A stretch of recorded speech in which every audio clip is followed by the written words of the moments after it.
Hello student, कैसे हैं आप? आई होप आप सभी अच्छे होंगे। प्यारे बच्चों, आज हम करेंगे कक्षा 7 के विज्ञान के अध्याय 2 को। इस अध्याय का नाम है बच्चों प्राणियों में पोषण।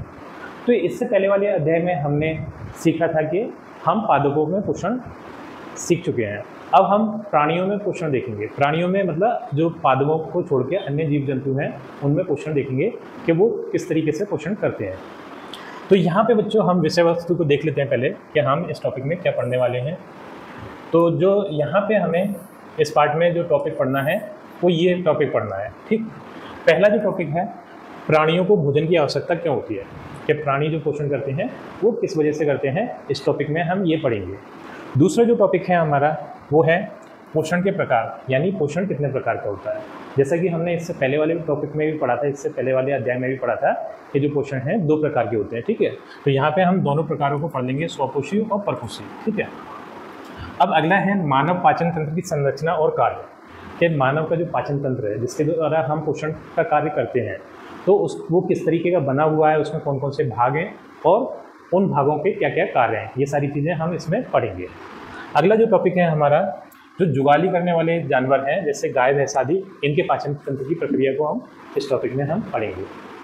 अब जो अगला टॉपिक है बच्चों वो है अमीबा। अभी अमीबा में भी पोषण की विधि को हम यहाँ पे देखेंगे कि अमीबा में पोषण किस तरीके से होता है। अब देख लेते हैं बच्चों, जो इसका जो पहला टॉपिक है, प्राणियों का भोजन की आवश्यकता क्यों होती है, इसे देख लेते हैं। तो यहाँ पे हम देख लेते हैं बच्चों कि जो प्राणी है, प्राणी मतलब जितने भी जीवधारी हैं, जिस भी चीज़ में जीव है वो प्राणी कहलाता है, तो उससे पोषण की आवश्यकता क्यों होती है। तो यहाँ पे देख लेते हैं बच्चों, जो हमारा पहला पॉइंट है ऊर्जा प्राप्त करने के लिए। तो हर एक प्राणी को ऊर्जा की ज़रूरत होती है, ऊर्जा की आवश्यकता होती है, क्योंकि ऊर्जा से ही वो अपने कार्य संपन्न करता है। जितने भी कार्य हैं उसके दैनिक जीवन के, वो ऊर्जा से ही होते हैं। तो ऊर्जा कहाँ से मिलती है हमें? पोषक तत्वों से मिलती है, और पोषक तत्व हमें खाने से, खाद्य पदार्थों से मिलते हैं। तो बच्चों, हमें जो ऊर्जा चाहिए अपने कार्य करने के लिए वो पोषण से प्राप्त होती है, इसलिए हम पोषण करते हैं। अगला जो टॉपिक है शरीर की वृद्धि। तो हमारे जो शरीर में वृद्धि होती है वो भी पोषक तत्वों से होती है। क्या हमारा जो शरीर आकार आकृति में बढ़ता है, ठीक है। हमने देखा होगा कि हम जब पैदा हुए थे तब बहुत छोटे थे, फिर उसके बाद कुछ साल बाद हम थोड़े और बड़े हुए और हमारा शरीर अब विकसित होता जा रहा है, वृद्धि करता जा रहा है। इसका मतलब ये है कि हमारा जो शरीर है वो आकार आकृति में बढ़ रहा है। तो आकार आकृति में बढ़ने के लिए, शरीर में वृद्धि करने के लिए भी हमें पोषण की ज़रूरत होती है। अगला जो टॉपिक है, अगला जो पॉइंट है बच्चों, क्षतिग्रस्त अंगों की मरम्मत के लिए। इसमें क्या होता है बच्चों कि अगर हमारे कहीं घाव वगैरह हो गया तो उस घाव को भरने के लिए भी हमें पोषक तत्वों की ज़रूरत होती है, पोषण की ज़रूरत होती है।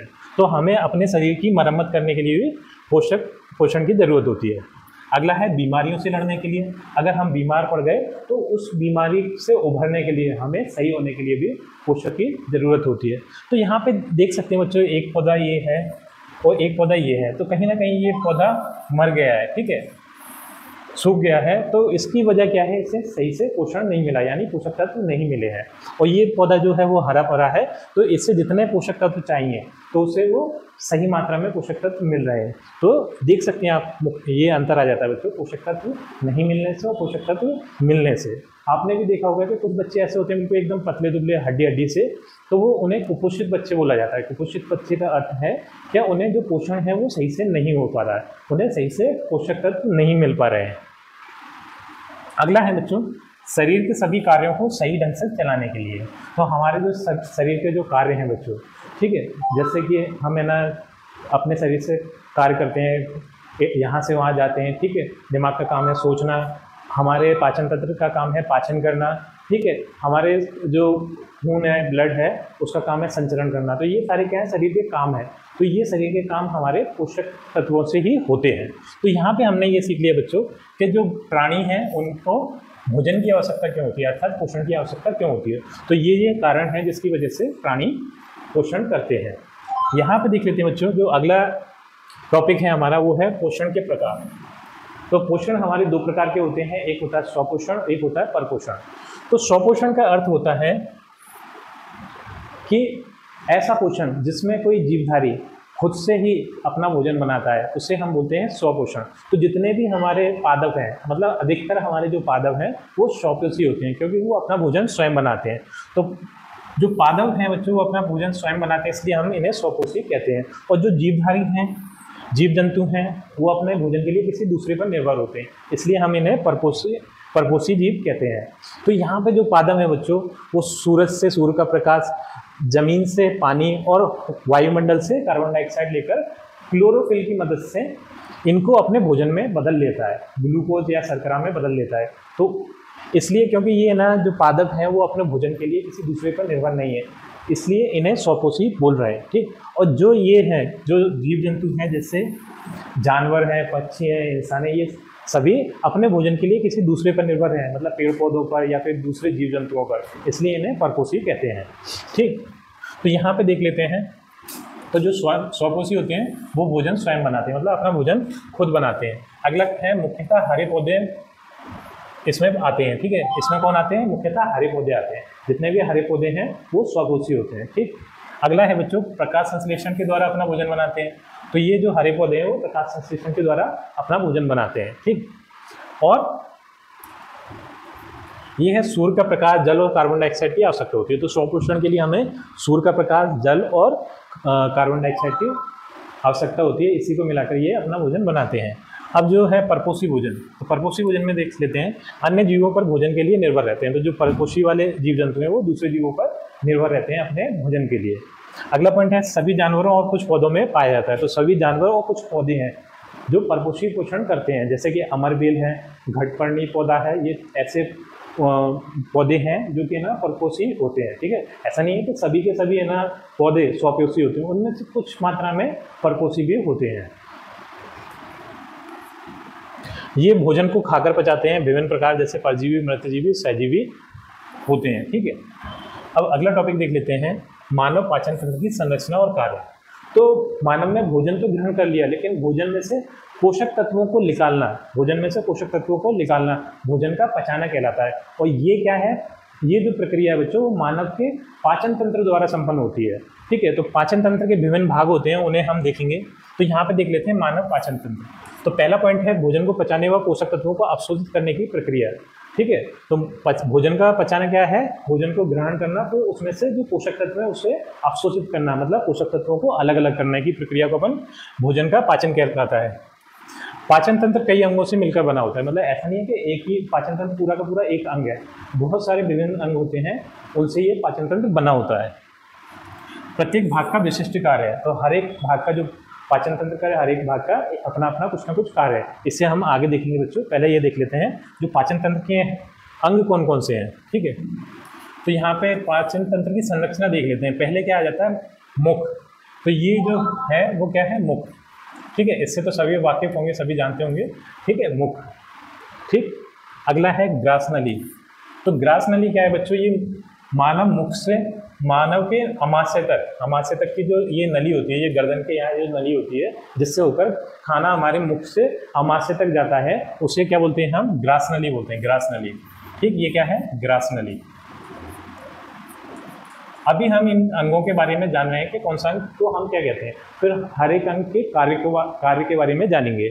फिर इसके बाद क्या होता है बच्चों कि ये जो ग्रास नली है वो अमाशय से जुड़ी होती है, अमाशय। ये वाला जो भाग है, ये वाला जो भाग है वो क्या कहलाता है? अमाशय कहलाता है, ठीक है। अगला जो भाग है वो है अमाशय के बाद छोटी आंत। तो ये जो संरचना है बच्चों, ये जो संरचना है वो क्या कहलाती है? छोटी आंत कहलाती है, ठीक है, छोटी आंत।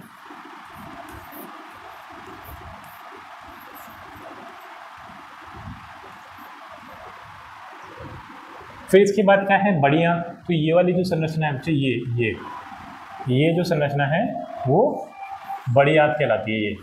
ये पूरी संरचना है, यहाँ से देखिए यहाँ तक की, इसे क्या कहते हैं? बड़ी आंत, ठीक।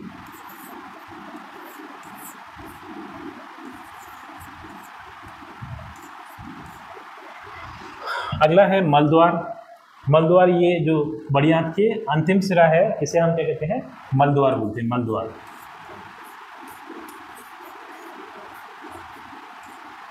इसके बाद बच्चों ये सहायक अंग होते हैं जो पाचन क्रिया में सहायता करते हैं, ठीक है। तो ये है यकृत, जिसे हम लीवर भी बोलते हैं। ये वाला जो हिस्सा है उसे हम यकृत बोलते हैं, ठीक है, यकृत। दूसरा है अग्नाशय। तो ये जो आपको येलो कलर की ये दिख रही होगी, ये हिस्सा, तो इसे हम क्या बोलते हैं? अग्नाशय। तो इस तरीके से बच्चों हमने हर एक हिस्से के बारे में जान लिया कि ये किस हिस्से का क्या नाम है। ठीक है, अब हम इन हिस्सों के, इन भागों के कार्यों के बारे में समझेंगे कि हर एक भाग का हमारे पाचन में क्या योगदान है। तो सबसे पहले हम मुख की बात कर लेते हैं। जो मुख है हमारा, तो जो मुख है वो भोजन को चबाने का काम करता है। पहली बात क्या, भोजन को छोटे छोटे टुकड़ों में तोड़ने का काम करता है। दूसरी बात है कि ये यहाँ पे इसमें इसे गीला करता है। ठीक है, गीला करता है, हमारी राल वगैरह इसमें मिक्स होती है जिससे ये गीला हो जाता है और चिकना हो जाता है, जिससे कि ये हमारी ग्रास नली में आसानी से अंदर अमाशय में जा सके। ठीक है, और ये यहाँ स्टार्च को भी तोड़ देता है। ठीक, अब हम बात करेंगे हमारे भोजन मुख में जो दांत होते हैं। ठीक है, वो 4 प्रकार के दांत होते हैं। पहले प्रकार के दांत होते हैं इन्हें कृतंक बोलते हैं। दूसरे दांत कैनाइंस होते हैं, पूर्व दाढ़ होती है और दाढ़ होती है। ठीक है, तो जो कृतंक हैं बच्चों, वो कितने होते हैं? 8 होते हैं। कृतंक कितने होते हैं? 8। तो ये जो कृतंक का काम है वो काटने का काम है, किसी चीज़ को काटने का काम है। ठीक है, कैनाइंस जो दांत हैं वो 4 होते हैं। ठीक है, जिन्हें चीरने का काम होता है। ये जो पहने वाले दांत होते हैं, ये जो पहने वाले दांत हैं वो कैनाइन दांत है। ठीक है, फिर इसके बाद पूर्व दाढ़, मतलब जो आगे की दाढ़ें होती हैं वो 8 होती हैं। ये किसी चीज़ को चबाने या पीसने का काम करती हैं। और दाढ़ ये 12 होती हैं। ठीक है, पीछे की साइड जो चौड़े वाले दांत होते हैं वो कितने होते हैं? 12 होते हैं। ठीक है, ये भोजन को पीसने का काम करते हैं। तो इस तरीके से एक मनुष्य में, एक वयस्क मनुष्य में 32 दांत होते हैं। ठीक है, ऊपर और नीचे मिला के 32 दांत होते हैं। ठीक, इस तरीके से ये हमारा मुख हो गया। ठीक है, मुख का काम क्या हो गया? भोजन को चबाना, उसे गीला करना, ठीक, और स्टार्च को तोड़ना। जो हमारे दांत होते हैं वो इस तरीके से होते हैं। ये हमने मुख के बारे में सीख लिया। अगला जो है वो है हमारी ग्रास नली।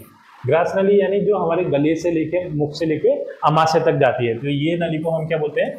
ग्रास नली बोलते हैं।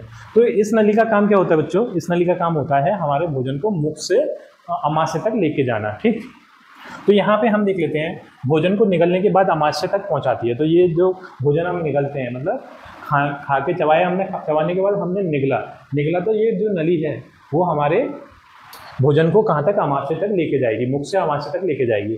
फिर इसके बाद इसमें पेशीय गति होती है। ठीक है, पेशीय गति मतलब नीचे की तरफ गति होती है, पेशियों के द्वारा गति होती है। ठीक, तो ये हमारे ग्रास नली का काम हो गया। अगला है हमारा अमाशय। तो अमाशय में क्या होता है बच्चों? जब ग्रास नली से भोजन इसमें आ जाता है तो कुछ यहाँ पे अम्ल यहाँ पे अमाशय छोड़ता है, जिससे कि वो भोजन है ना पचने का काम करता है। यहाँ तो यहाँ पे देख लेते हैं, अमाशय क्या करेगा? भोजन को मथता है, मतलब मिलाता है, भोजन को मिलाता है, पाचन रस मिलाता है। फिर इसमें क्या है? कुछ इसमें पाचन रस निकलते हैं जो कि इसमें भोजन में वो मिला देता है, जिससे कि भोजन अच्छे से पच सके। ठीक, और इसमें HCl और पेप्सिन एंजाइम प्रोटीन का पाचन शुरू करते हैं। तो ये वाले जो एंजाइम है, HCl हाइड्रोक्लोरिक अम्ल और ये पेप्सिन, ये दोनों मिलकर अमाशय में जाकर भोजन को पचाने का काम करते हैं। ठीक, अमाशय में भोजन का पाचन क्रिया शुरू हो जाती है। फिर इसके बाद भोजन कहाँ पहुँचता है? अमाशय के बाद बच्चों छोटी आंत में पहुँचता है। ठीक है, छोटी आंत में पहुँचता है। तो हमने देखा था ना छोटी आंत की संरचना। ठीक है, छोटी आंत में पहुँचा तो ये छोटी आंत की संरचना यहाँ थोड़ी सी दिख रही है, ये उसके अंदर का भाग दिखाया कि छोटी आंत जो अंदर से वो इस तरीके की होती है। तो अंदर पहुँच गया। अब ये इसकी लंबाई लगभग 7 मीटर होती है। लगभग मतलब एक वयस्क इंसान की बात चल रही है, एक बच्चे की और एक बूढ़े इंसान की नहीं, और हर किसी में ये लंबाई बराबर नहीं होगी, लेकिन लगभग 7 मीटर के बराबर होगी। अब यहाँ पे क्या होता है बच्चों? जो यकृत है और अग्नाशय के रस यहाँ आकर मिलते हैं। मतलब एक यकृत है हमारा, जो लीवर है वो अपना यहाँ पे रस छोड़ता है, पित्तरस छोड़ता है, और ऐसे ही अग्नाशय है वो भी वो रस छोड़ेंगे, यहाँ आके भोजन में आके मिल जाएंगे, क्योंकि वो रस आके भोजन को पचाने का काम करते हैं। तो वसा, प्रोटीन, कार्बोहाइड्रेट का पूर्ण पाचन होता है। तो छोटी आंत में ये एक तो वसा पच जाती है, ये ठीक है, इसे निकाल लिया जाएगा, एक प्रोटीन को निकाल लिया जाएगा और कार्बोहाइड्रेट को निकाल लिया जाएगा, इसका पाचन कर लिया जाएगा। ठीक, इसके बाद क्या होगा? छोटी आंत में अवशोषण। अब छोटी आंत द्वारा क्या किया जाएगा? जो पोषक तत्व है उनका पाचन कर लिया गया है तो उन्हें अवशोषित कर लिया जाएगा, यानी भोजन से अलग कर लिया जाएगा। तो इसमें ये जो छोटी छोटी संरचनाएं दिख रही हैं बच्चों, इन संरचनाओं को हम बिल्ली बोलते हैं, बिल्ली बोलते हैं। ये क्या करती हैं कि जो पोषक तत्व निकाले हैं भोजन में से, उन्हें ये अवशोषित कर लेती हैं, और अवशोषित करके जो हमारा खून होता है उसमें मिला देती हैं, जिससे कि वो खून उस पोषक तत्वों को लेकर हमारी विभिन्न कोशिकाओं तक उसे लेकर जाता है। ठीक, और कोशिकाएं क्या करती हैं कि उस पोषक तत्वों को ऊर्जा में बदल देती हैं। ठीक, तो ये भोजन के पोषक तत्व रक्त में अवशोषित होते हैं। मतलब जो भोजन में से पोषक तत्व निकाले हैं, ये सारी चीज़ें निकाली हैं, वसा, प्रोटीन, कार्बोहाइड्रेट, ये सब निकाले हैं, तो ये विली क्या है, उन्हें अवशोषित कर लेंगे और अवशोषित करके उसे खून में मिला देंगी। खून में मिलाकर फिर उसे शरीर के विभिन्न भागों में पहुंचा देते हैं। ठीक है, अब ये विली उंगली नुमा, जैसे उंगलियां होती हैं हमारी, इस तरीके की ये संरचना होती है, उंगली नुमा संरचना है जो अवशोषण को बढ़ाती हैं। ये अवशोषण के कार्य को बढ़ा देती हैं, मतलब ये एक क्षेत्रफल बढ़ा देती हैं जिससे कि ज़्यादा से ज़्यादा अवशोषण हो पाए। अगला देख लेते हैं बच्चों, बड़ी आंत। तो छोटी आंत में भोजन पचने के बाद वसा, प्रोटीन और कार्बोहाइड्रेट यहाँ से निकल जाते हैं। छोटी आंत में से पचने के बाद अब भोजन काम होता है बड़ी आंत में आ जाता है। ये जो संरचना है ये क्या है, बड़ी आंत है, ठीक है, ये यहाँ आ जाएगा, ठीक है। और बड़ी आंत में क्या होगा कि जो भोजन में ना जल होता है, जल का अवशोषण यहाँ कर लिया जाता है, मतलब उसमें से जल निकाल लिया जाता है, ठीक है। तो यहाँ पे हम पढ़ेंगे जल का अवशोषण करती है। तो बड़ी आंत क्या करती है, भोजन में उपस्थित जल का अवशोषण कर लेती है, यहाँ से जल को निकाल लेती है। अपशिष्ट पदार्थ को मल के रूप में संग्रहित करती है, और जो बेकार पदार्थ बच जाएगा, जो बचा हुआ पदार्थ बच जाएगा जिसमें आप पोषक तत्व बची नहीं है, तो उसे क्या है, मल के रूप में ये मल द्वार द्वारा बाहर निकाल दिया जाता है। अगला है मलाशय और गुदा। तो मलाशय और गुदा जिस जगह से, बड़ी आंत की जिस जगह से भोजन का पचा हुआ भाग यानी अपशिष्ट पदार्थ निकाला जाता है, उस जगह को हम क्या बोलते हैं, मलाशय या गुदा बोलते हैं, ठीक है, गुदा बोलते हैं। तो यहाँ से क्या है, पूरा भोजन बचने के बाद जो कचरा पूरा बचता है, जो अपशिष्ट पदार्थ बचता है, उस पदार्थ को यहाँ से निकाल दिया जाता है, क्योंकि वो हमारे किसी काम का नहीं रहता, जिससे कि हम और भोजन खाएं। तो फिर क्या है, ये जगह खाली तो होना चाहिए। खाली कब होगी, जब उस बचे हुए अपशिष्ट पदार्थ को हम बाहर निकाल देंगे, ठीक। तो यहाँ पे है मलाशय में मल संग्रह होता है। मल संग्रह मतलब जो अपशिष्ट पदार्थ है वो यहाँ पे इकट्ठा हो जाता है, इस जगह पर इकट्ठा हो जाता है, ठीक है। गुदा से शरीर से बाहर निकाला जाता है। तो यहीं से जो अपशिष्ट पदार्थ है वो शरीर से बाहर निकाल दिया जाता है, और ये अंतिम चरण है। तो पाचन का ये अंतिम चरण है, मतलब यहाँ जाके पाचन हमारा पूर्ण हो जाता है। अब बच्चों इसके जो और भी सहायक अंग पढ़े थे हमने, 2 अंग पढ़े थे, एक पढ़ा था यकृत और दूसरा पढ़ा था हमने अग्नाशय। तो यकृत और अग्नाशय के बारे में और पढ़ लेते हैं। तो यकृत, देखो ये हमारा जो लीवर है, ठीक है, लीवर को हम क्या बोलते हैं, यकृत बोलते हैं। तो ये क्या करते हैं कि खुद तो भाग नहीं लेते, पाचन में खुद तो भाग नहीं लेते, लेकिन ये क्या है, कुछ रस छोड़ते हैं, ठीक है, जिससे कि हमारी जो पाचन क्रिया है वो अच्छे से हो पाती है। तो यहाँ पे एक क्या है, पित्ता लगा रहता है, ठीक है, पित्ता लगा रहता है। तो ये क्या है, यहाँ से पित्तरस निकालता है, जो कि है ना भोजन में उपस्थित कुछ चीज़ों को पचाने में सहायक होता है। अगर ये पित्तरस ना हो तो वो चीज़ें अच्छे से पचेंगी नहीं, ठीक। तो यहाँ पे देख लेते हैं, शरीर की सबसे बड़ी ग्रंथि है। तो ये यकृत क्या है, हमारे शरीर की सबसे बड़ी ग्रंथि है। ग्रंथियाँ और भी हैं लेकिन सबसे बड़ी यही है, ठीक। यह पित्तरस बनाता है। तो यहाँ पे ये देख रहे होंगे आप, ग्रीन कलर का, यहाँ पे ये पित्तरस बन के इकट्ठा हो जाता है, ठीक है, और यहीं से ये छोटी आंत में भेज देता है पित्तरस को। पित्तरस को पित्ताशय में संग्रहित किया जाता है। तो पित्ताशय में यहाँ पे इसे इकट्ठा कर लिया जाता है। पित्तरस वसा के पाचन में मदद करता है, और पित्तरस से क्या होता है, वसा का पाचन होता है, जो कि सबसे ज़्यादा ऊर्जा हमें जो पोषक तत्व देता है वो वसा है, ठीक है। और वसा का जो पाचन करता है वो क्या है, पित्तरस। अगर पित्तरस नहीं होगा तो वसा हमारी उसका पाचन नहीं हो पाएगा। यह वसा को छोटे छोटे भागों में तोड़ता है, इम्लसिफिकेशन बोलते हैं इसे, ठीक। इस तरीके से ये वसा को पाचन करने में हमारे सहायक है, ठीक। अब देख लेते हैं बच्चों, अग्नाशय के बारे में पढ़ लेते हैं, ठीक है। अग्नाशय, जैसे कि हम पैनक्रिया भी बोलते हैं, ये बहुत ज़्यादा इंपॉर्टेंट अंग है बच्चों हमारे शरीर का, ठीक है। तो ये भी क्या है, हमारे शरीर में भोजन को पचाने में सहायक होता है, भोजन को पचा के देता है, ठीक है। तो ये खुद भाग नहीं लेता, लेकिन यहाँ से कुछ रस निकलते हैं जो कि छोटी आंत में जाके मिलते हैं, और फिर वो मदद करते हैं भोजन को पचाने के लिए। तो यह एक पाचन ग्रंथि है जो पैंक्रियाटिक रस बनाती है। तो जो ये रस बनाती है उसे क्या बोलते हैं, पैंक्रियाटिक रस बोलते हैं, ठीक। ये रस छोटी आंत में स्रावित होता है, मतलब यहाँ से ये रस बन के कहाँ जाता है, छोटी आंत में जाता है। फिर इसमें जो ये रस है, इसमें ये मुख्यतः 3 चीज़ें होती हैं। एक होता है एमाइलेज, जो स्टार्च को तोड़ता है, मतलब स्टार्च को पचाने का काम करता है। दूसरा है ट्रिप्सिन, ट्रिप्सिन प्रोटीन को तोड़ता है, मतलब प्रोटीन को पचाने का काम करता है। और तीसरा है लिपेज, ये वसा को पाचन करता है। तो ये तीनों चीज़ें मिलके ये 3 चीज़ों का पाचन करने में भाग लेती है बच्चों। ये रस भोजन के पूर्ण पाचन में सहायता करता है, मतलब ये रस अगर ना हो तो हमारे भोजन का पाचन नहीं हो पाएगा, ठीक है। तो भोजन को पचाने के लिए ये रस बहुत ज़्यादा महत्वपूर्ण है, जो कि पैंक्रियाटिक रस कहलाता है। पैंक्रियाटिक रस इसे इसलिए बोलते हैं क्योंकि ये पैनक्रिया से निकलता है, ठीक है। जिसे हम हिंदी में अग्नाशय बोलते हैं, इसे इंग्लिश में क्या बोलते हैं, पैनक्रिया बोलते हैं। अब बच्चों क्या है, जुगाली करने वाले जानवरों जैसे गाय भैंस आदि में पाचन की क्रिया। तो आपने देखा होगा जो गाय भैंस वगैरह हैं वो जल्दी जल्दी खाने को खा लेती हैं, ठीक है, निगल जाती हैं, उसे ज़्यादा चबाती नहीं है, ठीक है, क्योंकि उन्हें बहुत सारा खाना खाना होता है, इतना उनके पास टाइम होता नहीं है कि वो उस खाने को आराम आराम से हमारी तरह खा पाएँ। अगर ऐसे खाएंगी तो वो खाने को 2-3 घंटे में ख़त्म कर पाएंगी। तो वो क्या करती हैं कि जल्दी जल्दी खा के उस खाने को निकल जाती हैं। फिर क्या करती हैं कि जब उनके पास खाली टाइम होता है तो वो खाना लौट लौट के उनके मुंह में आता है, तो फिर उस दौरान वो उस खाने को चबाती हैं, जिसे कि हम क्या बोलते हैं, जुगाली करना कहते हैं। ठीक है, तो वो जुगाली करते टाइम पर उस खाने को फिर दोबारा चबा चबा के फिर दोबारा निगलती हैं। ठीक है, तो इस प्रकार के जानवर हैं, गाय भैंस आदि, जो कि जुगाली करते हैं, उनके शरीर में ये पाचन प्रक्रिया किस तरीके से होती है यहाँ पे हम देख लेते हैं। तो यहाँ पे बच्चों जो जुगाली करते हैं तो जो इनकी है ना, जो पेट है वो 4 भागों में बटा होता है। जो पेट है वो 4 भागों में बटा होता है। पहला भाग है र्यूमन। ठीक है, पहला भाग है र्यूमन। तो ये ग्रीन कलर का जो भाग आपको दिखाई दे रहा है, ये यहाँ से लेकर यहाँ तक, इसे हम क्या बोलते हैं, र्यूमन। ठीक है, दूसरा है रेटिकुलम। तो रेटिकुलम भाग बच्चों, ये यहाँ पे ये ब्लू कलर का जो भाग दिखाई दे रहा है, इसे अपन क्या बोलते हैं, रेटिकुलम। तीसरा है ओमासन।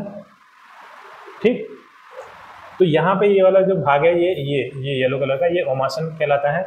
और चौथा है एबोमासम। एबोमासम, ये वाला जो भाग है, ये जो पूरा भाग है, इसे हम एबोमासम कहते हैं। इस तरीके से इनका जो पेट है वो 4 भागों में बटा होता है। अब हर एक भाग का अपना अपना अलग अलग काम होता है। इन कार्यों को हम देख लेते हैं।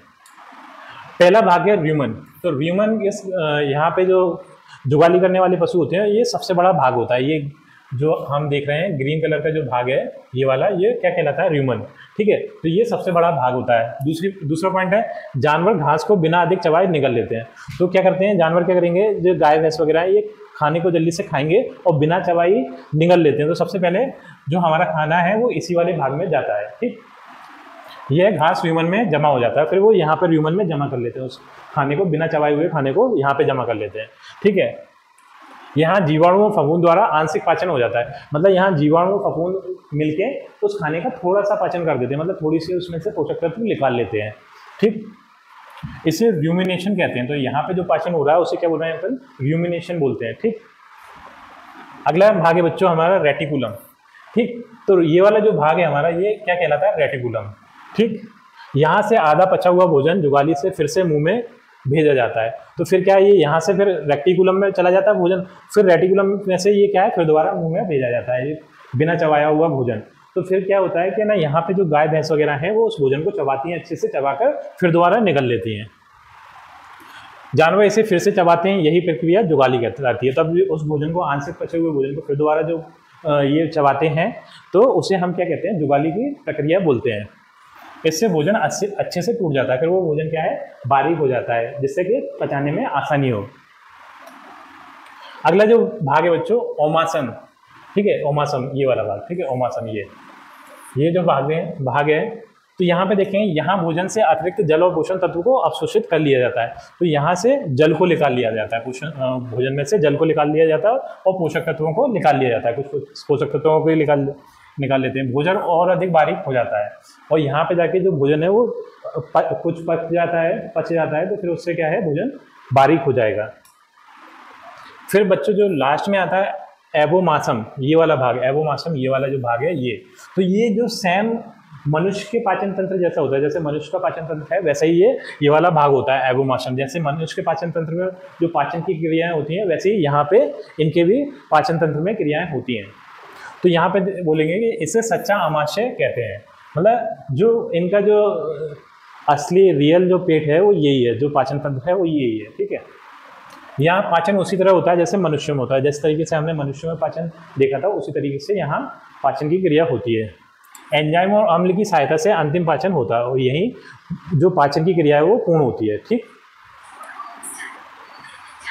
अब यहाँ पे बच्चों क्या है, छोटी आंत हमें दिख रही है, ये छोटी आंत है, और ये क्या है, बड़ी आंत है। ठीक है, छोटी आंत और बड़ी आंत दोनों रहती हैं। तो एमोशन से भोजन छोटी आंत में जाता है, तो एमोशन से भोजन छोटी आंत में गया पहले। ठीक, यहाँ से पोषक तत्व अवशोषित कर लेते हैं, फिर भोजन में उपस्थित पोषक तत्वों को यहाँ से निकाल लेते हैं, जिस तरीके से हम मनुष्यों में निकाल रहे थे। ठीक, और अपशिष्ट बड़ी आंत में जाता है और फिर मल के रूप में बाहर निकल जाता है। फिर क्या होता है, जो बचा हुआ भोजन है वो बड़ी आंत में भेज देते हैं, बड़ी आंत में से भोजन फिर मल द्वार द्वारा बाहर निकाल दिया जाता है। ठीक, इस तरीके से भोजन का पाचन हो जाता है। अब है बच्चों अमीबा में पोषण की विधि के। जो अमीबा है एक छोटा सा सूक्ष्म जीव पाया जाता है, बहुत छोटा होता है। ये कि गीली जगह वगैरह पे रहता है, जो कि माइक्रोस्कोप वगैरह से देखने पे हमें अच्छे से दिखाई देगा। ठीक, तो उसे हम क्या बोलते हैं, अमीबा बोलते हैं। ठीक है, तो अमीबा एक कोशिकीय जीव है, यानी एक ही कोशिका से बना होता है। जैसे कि और जीव हैं वो बहुकोशिकीय होते हैं, मतलब एक से ज़्यादा कोशिकाओं के बने होते हैं, लेकिन जो अमीबा है वो एक ही कोशिकीय है। ठीक, ये जल या गीली मिट्टी में पाया जाता है। ये कहाँ रहता है? या फिर तो पानी में मिलेगा या फिर हमें गीली मिट्टी में मिलेगा।